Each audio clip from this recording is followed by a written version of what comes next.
अस्सलामुअलैकुम viewers, welcome to my channel. Viewers, बिजली के यूनिट्स में बढ़ती हुई कीमतों से परेशान होकर हमारी आवाम ने आजकल रात के वक्त फ्रिज को बंद करके रखना शुरू कर दिया है। तो मैं आप लोगों को इस वीडियो में बताऊंगी क्या हम फ्रिज को बंद करके बिजली के बिलों में कमी ला सकते हैं।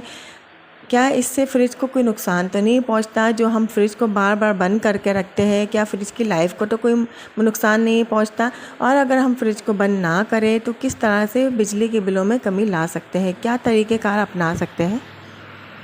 तो अगर हम बात करते हैं एक मीडियम साइज़ के फ्रिज की जो तकरीबन 200 वाट कंज्यूम करती है। अब 200 अगर आप 1000 के साथ डिवाइड करते हो तो आपके पास यूनिट की वैल्यू आ जाएगी, यानी कि ये कितने यूनिट गिराती है एक घंटे में। तो 200 को आप 1000 से तकसीम करें तो 0.2 यूनिट एक घंटे में ये गिराएगी। इसका मतलब ये है कि अगर आपके फ्रिज का कंप्रेसर 24 घंटे में से 12 घंटे ऑन रहता है तो आपका कंप्रेसर 12 घंटों में 2.4 यूनिट गिराएगा रोज़ के। तो ये आप इसको मल्टीप्लाई कर ले 30 दिनों के साथ तो ये तकरीबन 72 यूनिट बनते हैं जो आपका फ्रिज एक महीने में खर्च करती है। इससे आप अंदाज़ा लगा सकते हो कि सिर्फ 72 यूनिट्स आपके फ्रिज खर्च कर जाती है। और आपको पता है कि अगर बिजली की यूनिट एक लिमिट से ऊपर जाती है तो आपका बिल भी बहुत ज़्यादा आता है। जैसे कि अगर यूनिट 150 के करीब रहते हैं तो बिल तकरीबन 3 से 4 हज़ार के दरमियान आएगा, और अगर 200 से क्रॉस कर जाएगा तो बिल तकरीबन 8 से 10 हज़ार आ जाता है। इस लिहाज से बिजली के एक एक यूनिट को बचाना बहुत अहम हो जाता है। और अगर आप बिजली बचाने के चक्कर में रात के वक्त फ्रिज को बंद करके रखते हो तो इससे बिजली तो बच जाती है, लेकिन फ्रिज में मौजूद महंगी महंगी अशिया, खाने पीने की चीज़ें जो आप रखते हो वो भी ख़राब हो जाती है, और फ्रिज में जो जमी होती है साइड साइड पे बर्फ़ वो भी पिघलना शुरू हो जाती है, जिससे फ्रिज की चीज़ें भी ख़राब हो जाती है। बल्कि बेहतर ये है कि आप फ्रिज को बंद ना करें, बल्कि कुछ पॉइंट्स ऐसे हैं जिन पर अमल करके हम बिजली के बिलों में कमी ला सकते हैं।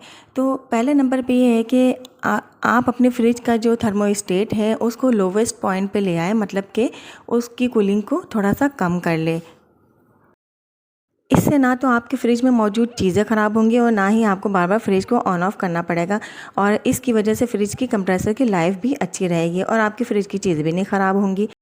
दूसरा पॉइंट ये है कि आपको अपने फ्रिज के डोर रबर को अच्छे से चेक कर लेना चाहिए कि कहीं से वो फटा हुआ तो नहीं है, कहीं से दबा हुआ तो नहीं है। फ्रिज के डोर रबर ही फ्रिज की कूलिंग को अंदर महफूज करके रखता है, और ये अगर कहीं से डैमेज है तो आपके फ्रिज की सारी कूलिंग बाहर लीक होती रहती है, जिसकी वजह से कंप्रेसर मुसलसल चलता रहता है और आपके बिजली के यूनिट्स भी बहुत ज़्यादा गिरते हैं। तो और अगर आपके फ्रिज की डोर रबर ठीक है तो वो कूलिंग को अंदर महफूज करके रखता है, कूलिंग को बाहर भी नहीं लीक होने देता, और कंप्रेसर भी ऑटोमेटिकली बंद हो जाता है, काफ़ी लंबे टाइम तक बंद रहता है, जिसकी वजह से आपके बिजली की यूनिट्स में भी बचत हो जाती है।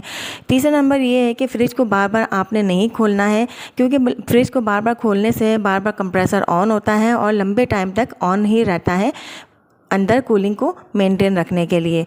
तो कोशिश ये करें कि फ्रिज को बार बार ना खोलें। अगर आपके घर में छोटे बच्चे हैं तो फ्रिज को लॉक करके रखें, और कोशिश ये करें कि फ्रिज को जहाँ पर भी रखें दीवार से कुछ फासले पर रखें। जगह हवादार होनी चाहिए, आप चाहो तो कोई सहन में भी रख सकते हो। इससे क्या होता है कि आपकी फ्रिज की कूलिंग भी अच्छी रहती है। फ्रिज को हमेशा हवादार जगह पर रखें, यानी कि फ्रिज जिस जगह पर भी आपने रखा हुआ है वहाँ सीलिंग फ़ैन हो या कोई आसपास साइडों पर ब्रैकेट फ़ैन हो जिससे हवा की क्रॉसिंग अच्छी रहे, क्योंकि फ्रिज के चलने की वजह से फ्रिज की जो पीछे जालियाँ होती है वो गर्म हो जाती है, और अगर हवा की क्रॉसिंग की वजह से ये ठंडी ना हो तो फ्रिज का चलना बिल्कुल फ़जूल है। फ्रिज का कंप्रेसर तो चलता रहता है मुसलसल, लेकिन फ्रिज कूलिंग बिल्कुल भी नहीं करती। तो ये मामूली से काम है जिन पर अमल करके आप अपनी बिजली के बहुत से यूनिट्स बचा सकते हैं।